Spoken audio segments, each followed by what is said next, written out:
própria do capitalismo, né? Própria do capital.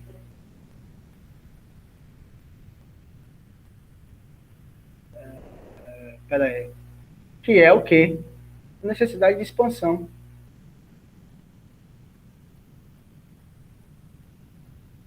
O capitalismo é um sistema que necessita disso, né? Necessita sempre de expansão, porque é da própria natureza dele. Qual a natureza dele, né? O que é que caracteriza? A produção de mercadorias, né? A utilização, a separação dos trabalhadores no meio de produção, né? O capitalista, aquele sujeito que compra força de trabalho, maquinários para produzir mercadorias, né? E que o objetivo de toda a produção econômica é o objetivo de lucro, né? E o lucro advém da venda no mercado, né? Tá certo? Toda essa estrutura econômica ela vai precisar de quê? Primeiro precisa de mão de obra, óbvio, força de trabalho, assim como ela precisa também de matérias-primas, né? O desenvolvimento, o próprio desenvolvimento da indústria, né? Está precisando de matérias-primas, etc. Aí você tem toda aquela questão do colonialismo, do neocolonialismo e tal, né? Das conquistas de outros territórios geográficos. Então, é um processo inerente, ela precisa de mão de obra para a produção de mercadorias, precisa de matérias-primas, vai ajudar na produção da mercadoria, e precisa de mercado consumidor para comprar essa mercadoria. Por isso que a lógica está caindo, e é inerente, né? A natureza do capitalismo é esse. Então, ele não pode ser circunscrito a um determinado limite geográfico, né? Ele é incontrolável. Se ele pudesse, ele dominava todo. Se houvesse avanço tecnológico nesse sentido, ele dominava todo o universo, ou o multiverso, sei lá. Todos os planetas do sistema solar ele dominava. Mas como não tem, só pode dominar no planeta Terra, né? Pelo menos até agora. Então, é um sistema econômico que ele tende a se universalizar. E essa universalização se efetivou, como Maria disse, na globalização, né? A globalização é a efetivação desse processo, né? Que é, desde sempre, algo inerente ao capital, desde lá do capitalismo comercial, né? Da época do mercantilismo, né? Que Portugal e Espanha, né? Saíram em busca de novos territórios para fazer comércio, aí chegou aqui, né? Não sei se chegou aqui por acidente ou não, mas chegaram, conquistaram, colonizaram, né? Conquistaram, colonizaram parte da África, né? Escravizaram os negros africanos, trouxeram para cá, os espanhóis dizimaram a população indígena, etc., chegando no neocolonialismo, né? Conquistando a Índia, o norte da África, principalmente. Teve também o processo de a guerra do ópio, né? O famoso fato histórico, né? Da Inglaterra, né? Do Estado inglês, utilizando de todas as estratégias possíveis e imagináveis, legais ou ilegais, né? Capital é isso, né? Não sei, limita questões legais, né? Tentando destruir a China, o comércio da China, a indústria chinesa. O comércio da China era maior do que o comércio no Ocidente, né? A produção chinesa e o comércio chinês, né? Historicamente falando, era muito maior do que o comércio da Inglaterra lá do século XIX. Beleza, gente? Isso, obviamente, é pouco conhecida a história do Oriente, né? Mas, bom dia, Cauã. Mas é isso. Então, é inerente. Não tem como ser de outra forma. Tem que conquistar o mundo todo. Né? Eu falando, se pudesse conquistar todo o sistema solar, fosse possível, né? Conquistar todo o sistema solar, eles tentariam conquistar. Mas lá no século XIX, né? Deixa eu ver aqui quando é que foi, né? Ixi, aí. Vamos comprar outro. 1800 e acho que foi Foi lançado em 1948, gente? Ou não? Ou depois ou antes? Vamos ver aqui quando foi lançado. Foi nessa época, 1948, por aí. Né? Aqueles dois alemães, né? Que eu falo muito aqui, que vocês já ouviram falar muito de sociologia, em outras disciplinas e tal. Marx e Engels. Ele lá, quando escreveram lá um manifesto comunista, né? Aquele panfleto para suscitar e para jogar gasolina nos ímpetos revolucionários, né? Naquele momento histórico, né? Que é o panfleto Pensa a Natureza. Ele foi escrito justamente para que os trabalhadores daquele momento, daquele período histórico, que eles na análise deles, eles achavam que iria estourar uma grave crise econômica naquele período e precisava de um escrito, né? Algum livro que organizasse a luta, etc., que pusesse realmente novos ânimos, que jogasse gasolina naquele período conturbado. E esse é o papel do Manifesto do Partido Comunista, né? Tentar organizar e pôr para frente, né? E é um panfleto que ficou conhecido na história como a primeira vez que Marx e Engels falam sobre a luta de classe, né? Abertamente, né? E logo no começo é o que eles falam, né? Lá na 1948, na primeira metade do século XIX. A burguesia não pode existir sem revolucionar incessantemente os instrumentos de produção, ou conseguinte as relações de produção, e com isso todas as relações sociais. A conservação inalterada do antigo modo de produção era, pelo contrário, a primeira condição de existência de todas as classes industriais anteriores. Essa subversão contínua da produção, esse abalo constante de todo o sistema social, essa agitação permanente e essa falta de segurança distinguem a época burguesa de todas as precedentes. Dissolvem-se todas as relações sociais antigas e cristalizadas, com seu cortejo de concepções e de ideias secularmente veneradas. As relações que as substituem tornam-se antiquadas antes de se consolidarem. Tudo que era sólido e estável se desmancha no ar. Tudo que era sagrado é profanado e os homens são obrigados finalmente a encarar sem ilusões a sua posição social, as suas relações com os outros homens. O que é que ele está falando disso, gente? Dessa necessidade econômica, a burguesia revoluciona todas as relações de produção, se expande, destrói outras organizações sociais, culturais, que porventura ela encontra no meio do caminho, como foi o processo de colonização daqui das Américas, a dizimação dos povos indígenas, dos impérios astecas, maia e incas, né? O processo de colonização da Índia, o processo de guerras da China, então revoluciona isso, essa necessidade faz isso quando tem algum confronto, né? Algum choque de civilização, se utiliza da violência, óbvio, né? Muda-se padrões culturais constantemente, muda-se a imagem que as pessoas, muda-se, por exemplo, a própria percepção de tempo que nós temos, né?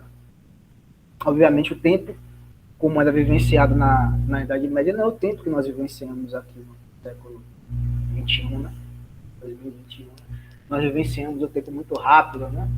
As pessoas falam, poxa, como esse ano passou rápido, etc. É um processo nesse sentido, na consequência do processo de globalização, né? Não sei quem mora aí na área rural ou tem muito acesso à área rural, você passa férias, etc. Eu não sei. Acho que alguém da turma deve ter algum tipo de morar aí na área rural ou ter acesso à área rural. Acho que Camille tem, né? Eu não sei.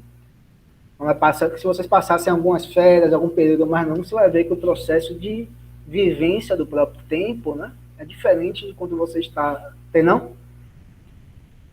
Se alguém tiver, né, passar férias, etc., tiver um sítio, uma fazenda, você vê que o processo de vivência do tempo é diferente quando você está na grande cidade, quando você está nesse momento, né? no interior, em cidades mais da zona rural. É isso, né?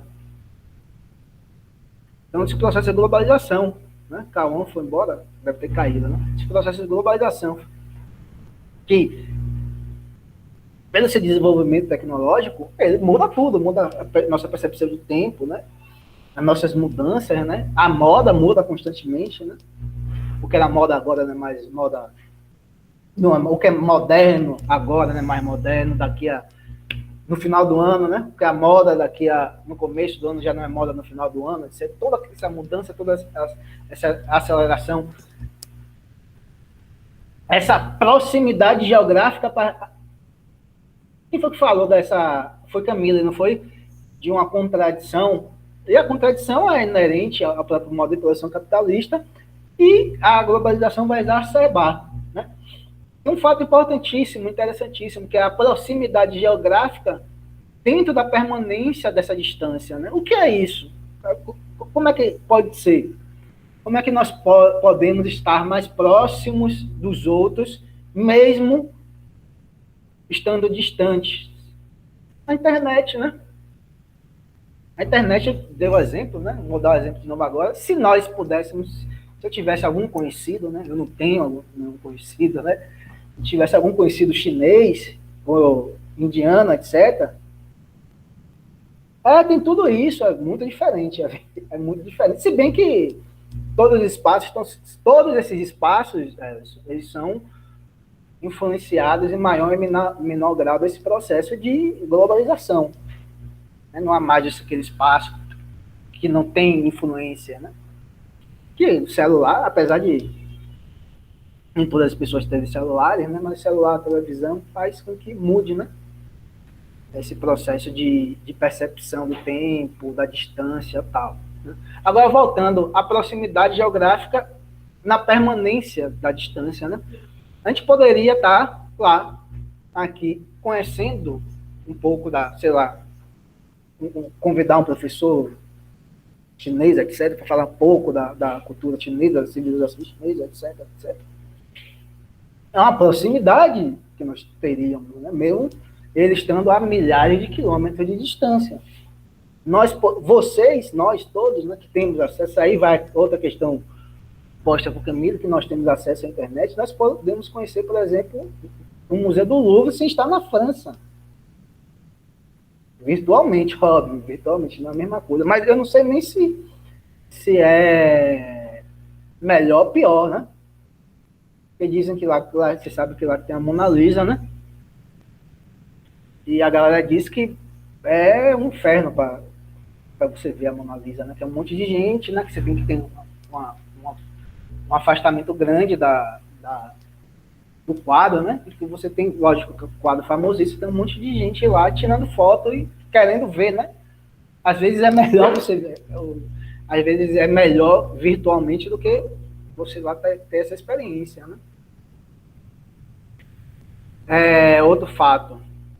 Mas dizem que fica são muitas pessoas, né? Lógico que o quadro mais bonito, mais bonito que mais famoso da história, né? E obviamente que o mundo todo quer conhecer, a galera vai lá e o Museu do Louvre, acho que é o museu, sei lá, mais famoso, né? Que existe, com a pintura, com o quadro mais famoso, né? Então vai ser milhares de pessoas, então tem um distanciamento muito grande, isso eu vi alguém falando. Mas aí é a cultura, né? A cultura da humanidade também. Né? Também não é assim. Você pode ter esse processo de conhecimento, né? Do Museu do Louvre, de acesso, ou qualquer outro museu, etc. Ou qualquer outra localidade, sem sair do sua casa, sem sair de sua cidade. Obviamente que não substitui a experiência de você conhecer o lugar pessoalmente, né? Mas você, pelo desenvolvimento tecnológico, você tem esse estreitamento geográfico. Você pode ter um determinado conhecimento, pelo menos virtualmente, né? Aí você pode perguntar, pô, professor, é ruim, né? Não substitui, né, a experiência em si. Né? E você ir lá na França, ou na China, ou nos Estados Unidos, né? ou na África, né? Ou aqui mesmo na Argentina, nos países latinos, não substitui, né? Mas você imagina, hein, lá no século XIX, nem essa possibilidade existia, né? Ou no século XVIII, ou em épocas anteriores ainda, a vida da pessoa era a vida na sua localidade. E o que acontecia, por exemplo, na China, não tinha impacto nenhum em sua vida. Uhum. Imagine um índio aqui no meio, um indígena aqui no meio da floresta, século, sei lá, século XII, século III, antes do processo de colonização. Um fato, uma enchente, uma seca, etc., que ocorreu lá na China, não ia ter impacto nenhum sobre a vida dele. Obviamente que ele nem saberia o que é a China, onde é a China. A vida dele era lá naquela tribo indígena, né? Os feudos lá da Europa Ocidental, idem, né? Só quando retoma-se as rotas comerciais, etc., que vai sendo intensificando esse processo de troca de experiências culturais e encontro entre pessoas, mas é um processo já que tem como germe o próprio modo de produção capitalista, né? Seu estava lá engatinhando, né? Mas antes disso, a vida da pessoa era uma vida local, gente. Não existia essa possibilidade, né? Não existia nada disso, né? Primeiro que não existia nem Estado-nação, etc. Tal como não mas existia pessoas, né? A pessoa não sabia o que acontecia com nada, né? Porque você não tinha tecnologia, óbvio, você não tinha tecnologia, né? Você não tinha internet, você não tinha telefone, e meios de transporte também, você não tinha, né? Então, a vida era aquela, né? A vida era assim. O espaço, no sentido de espaço geográfico, eles tendem a diminuir as distâncias, mesmo se houver a permanência, né? Porque tem outros meios, né? A televisão, né? O cinema, etc. Mas o tempo também sofre transformações gritantes, transformação gritante, né? Além dessa sensação, dessa experiência, dessa vivência que nós temos do tempo, de tempo corrido, né? De você ter que fazer um monte de coisa, né? Tem até fazer várias atividades ao longo do dia, né? E que não tem tempo, né? Que não sobra tempo. Vocês lembram? Eu nunca mais vi a propaganda. Nunca mais vi. Mas acho que era do Unibanco. O Unibanco se fundiu com o Itaú, etc. Agora só tem Itaú, não sei. Acho que é só Itaú. Né? Fundiu não, foi comprado. Um slogan dele era o banco que funciona durante 30 horas. Ou um banco que nunca dorme, um negócio desse. O seguinte, que nem as 24 horas do dia é o suficiente para resolver todos os problemas das pessoas. Né? As 24 horas por dia não resolve. Né? Então são 30 horas. O que são 30 horas? As 6 horas, obviamente, do funcionamento das agências bancárias e as 24 horas, né? Aí fizeram esse jogo de 24 mais 6, 30.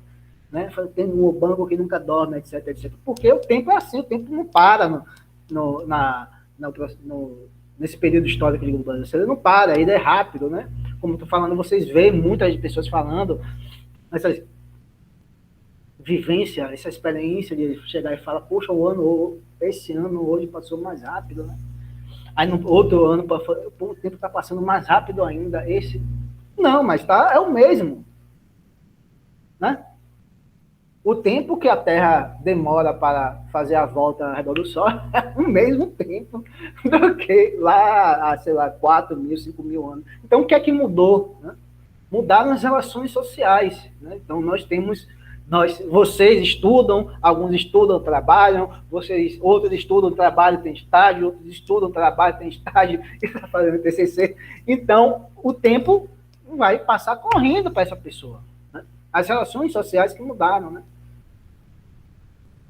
E a própria que influencia a própria experiência que nós temos do tempo. Então, a globalização muda isso, muda o espaço, muda o tempo, né? Etc. E os meios de transporte também né? Eu sempre falo, né?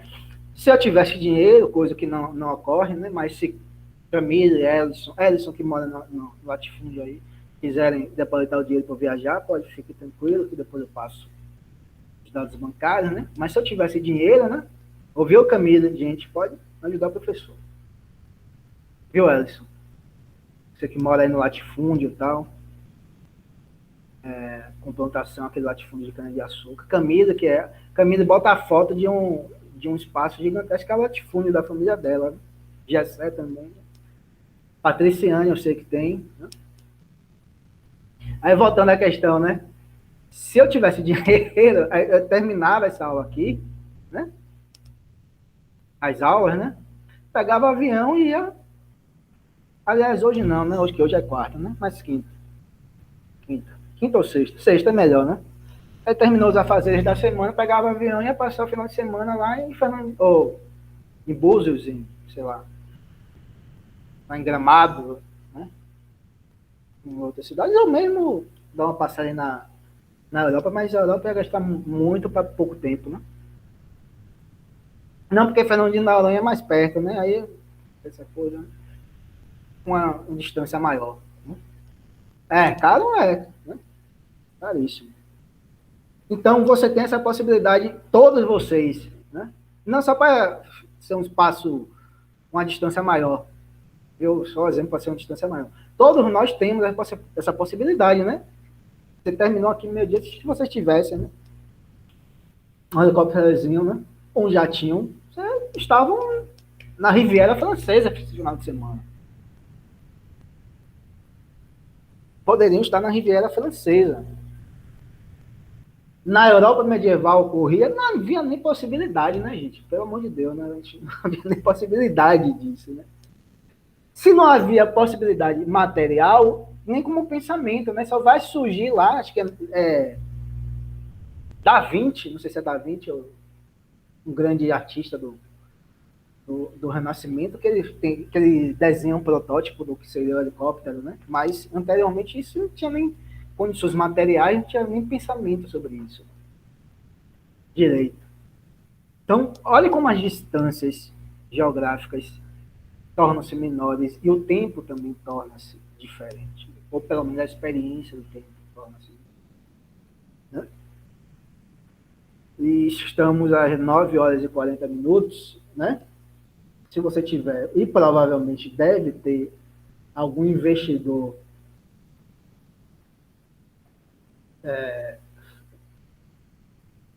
vendendo e comprando alguma ação ou especulando em alguma moeda em algum país do mundo, vamos pôr aí na Europa, né?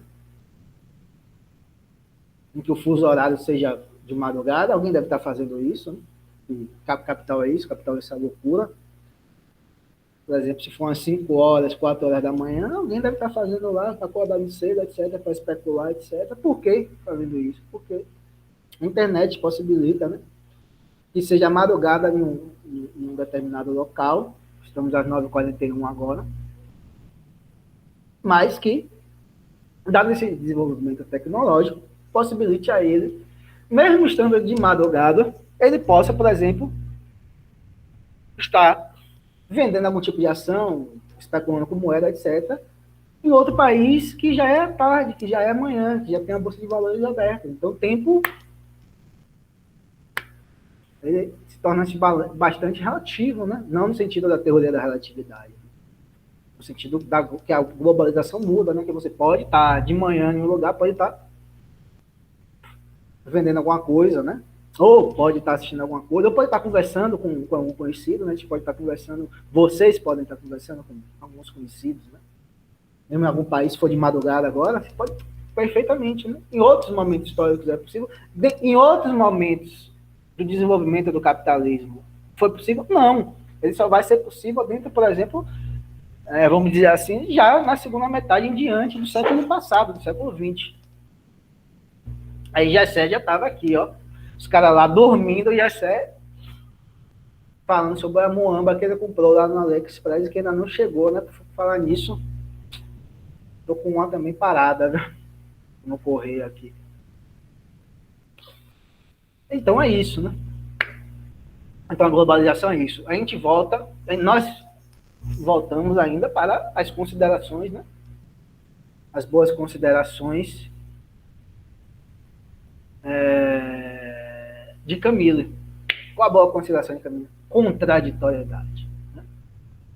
Então, essa globalização, que é uma globalização posta, não são decisões nossas, é um momento histórico em que os grandes capitais e os estados nacionais, que são representantes desses grandes capitais, né, que defendem desses grandes capitais, operam determinadas transformações econômicas, jurídicas, culturais, etc., que possibilitam a emergência desse processo de globalização. Então, dentro dessa interpretação, a globalização é tão somente uma que ele chama de mundialização do capital, um momento histórico em que há uma prevalência do capital financeiro, né? Esse capital financeiro opera junto com os outros, né? Os outros de forma subordinada, opera transformação de todo o planeta Terra para a emergência desse processo de globalização. Vocês se lembram quando nós estudamos Taylorismo, Fordismo e Toyotismo, né? Não que o Taylorismo e o Fordismo não tivesse essa lógica também de expansividade, etc., né? Mas vai se intensificar muito com o Toyotismo, porque é o momento de desenvolvimento das tecnologias, da informática, da telemática, tudo isso, né? Dos meios de transporte, etc., né? O Estado torna-se o Estado neoliberal. O que é o Estado neoliberal? Né? É um Estado que ele prega o esfacelamento todos aqueles direitos que foram instituídos no Estado de bem-estar social. Dentro desses direitos, né, estão a desregulamentação da força de trabalho. Né? Desregulamentação da força de trabalho. Quando eles falam custo do Brasil, né? O Brasil é assim por causa do custo do Brasil. Eles estão defendendo o processo de desregulamentação da força de trabalho. Perda de direito dos trabalhadores, é só isso. Né? Para quê? Para o capital ter mais liberdade de funcionar. Se você retira os direitos, o cara vai dar um pé na bunda na hora que ele quiser. A partir do momento que você tem uma série de redes de proteção daqueles trabalhadores, você tem mais dificuldade de sair de uma localidade para outra. O capital quer isso, né? Ele quer, se os níveis de retorno financeiro em determinados locais não estão satisfatórios, ele quer fechar ali e ir para outro lugar. Independente de se destruiu a natureza, se causou milhares e milhões de desempregados, novos desempregados, ele quer isso. Então, isso é desregulamentação. Além da desregulamentação dos próprios capitais. Significa o quê? Significa esse desenvolvimento da comunicação, da informática, etc., e dos meios de comunicação, e também esse esfacelamento das regulamentações do Estado, né? Significa o quê? Que se eu tivesse condições, como eu dei o exemplo agora, se eu tivesse condições, eu poderia estar agora especulando na Bolsa de Valores de Pequim ou de Tóquio. Sem problema nenhum. Não ia ter nenhum tipo de maiores barreiras que me impedissem. Que barreiras são essas? Por exemplo, taxas para investir o capital em outro país. Impostos, burocracia, aquelas coisas todas que os capitalistas reclamam. Não tem. Então, o processo de globalização põe isso. O que significa isso tudo, Camila? Que a globalização é contraditória porque é uma espécie de mudança social, econômica, cultural, mudança em todas as esferas da sociabilidade humana, e que tem como agente principal o capital. Essa é a problemática. O que é esse capital? O capital, segundo a análise marxista, pode ser definido assim como um processo, um movimento em que o valor busca se valorizar. O que é esse valor? A produção de riquezas, né? Material. Né? Sinteticamente, para vocês entenderem, valor que se valoriza. O que é valor que se valoriza? Essa produção, ou seja de mercadorias, essa produção da riqueza tangível, ou da produção de serviços, ou dessa riqueza fictícia do mercado financeiro, está sempre em movimento para se valorizar cada vez mais. Vou dar um exemplo. Acho que eu já dei esse exemplo aqui. Um cara que tem uma grande empresa, ele tem um lucro, por exemplo, de 50 milhões de reais no ano, ele vai querer um lucro de 70 milhões de reais no outro ano, de 100 milhões daqui a 5 anos. Ele tem sempre que expandir, tem sempre que crescer. É isso que ele está falando de valor que se valoriza. Só que dentro da análise marxista, né, esse processo não é um processo, é um processo que domina a ação dos homens. Você tem que entender isso, é um processo que domina nossos comportamentos. Não sei se vocês se lembram da análise de Emile Durkheim. Quando a Emile Durkheim fala dos fatos sociais, que eles são coercitivos, vocês se lembram disso, né, gente? Por favor, lembre-se. Eles são coercitivos, exteriores, né, e gerais, né, que a sociedade, os fatos sociais, eles determinam o comportamento dos indivíduos. É mais ou menos parecido com a dessa discussão que Marx está fazendo quando ele introduz o conceito de estranhamento ou alienação, que é o que ocorre na globalização. Porque não somos nós enquanto indivíduos sociais, né? Enquanto sociedade, não somos nós que, de forma consciente, racional, tendo como objetivo o bem-estar de toda a população, de todos os indivíduos, exceto a burguesia, obviamente, né? De todos os indivíduos sociais,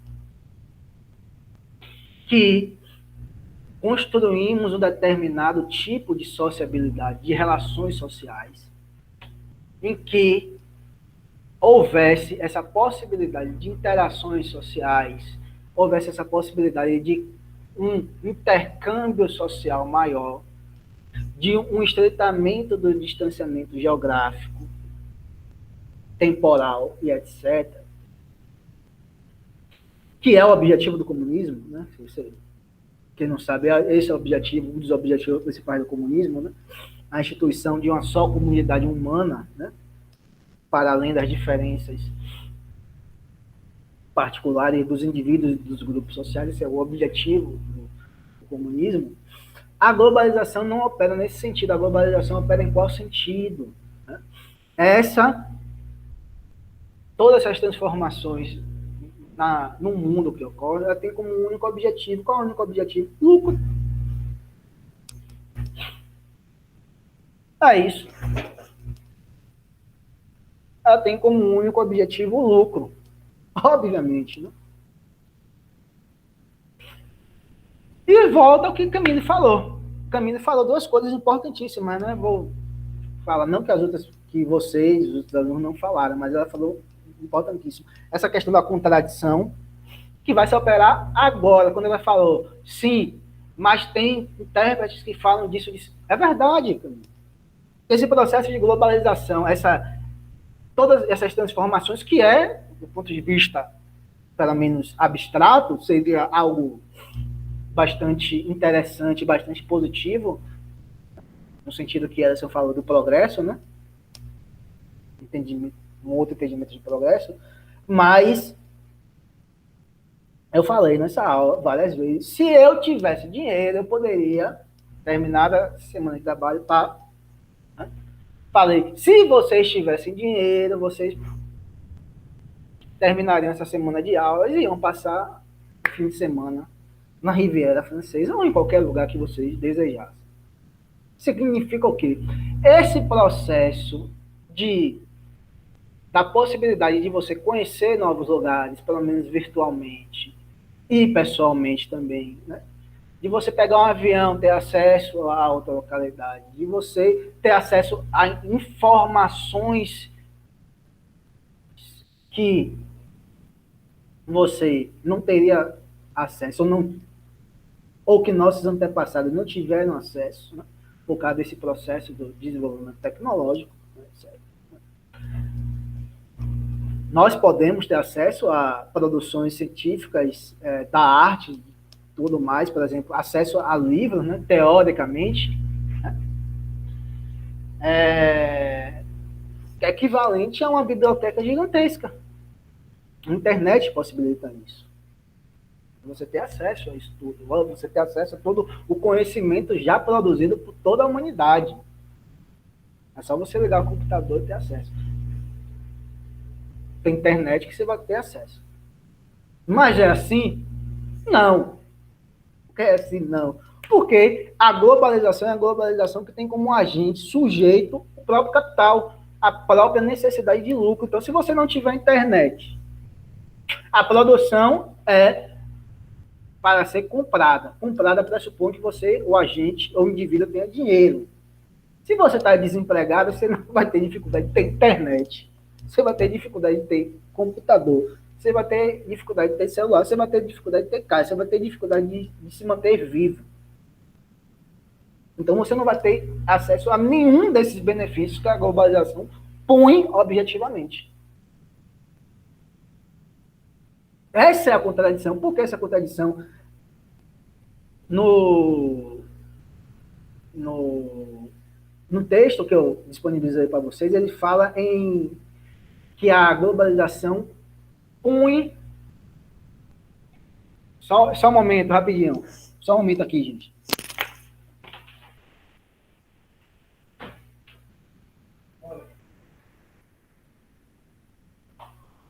Espera só 2 minutos, por favor.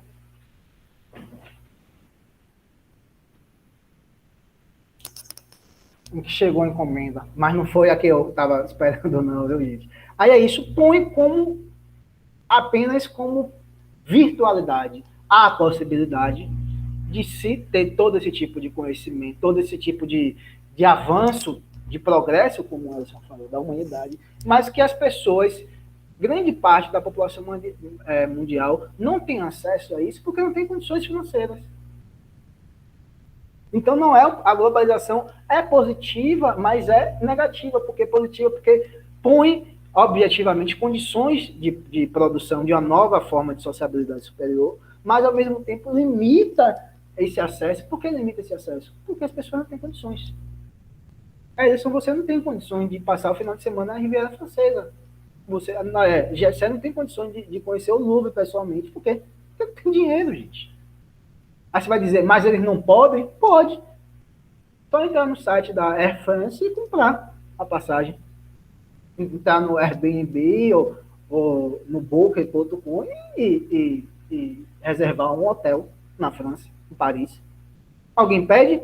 Não. O que é que impede? É falta de dinheiro. Então essa é a contradição da globalização. Que é uma possibilidade de avanço, mas que não é efetivada na prática. Porque toda a lógica do sistema capitalista é uma lógica de quem não tem dinheiro se lascou. Tá certo, gente? Vamos ficar por aqui. Vou pegar a próxima aula, né? Então, boa quarta para vocês, viu, gente? Se cuidem. E acho que está discutindo a volta, pelo menos de parte das atividades presenciais. Se tiver na reunião, né? Viu? Valeu, gente. Até a próxima. Valeu, Camila. Valeu, Gessé. Valeu, Robert. Valeu todo mundo.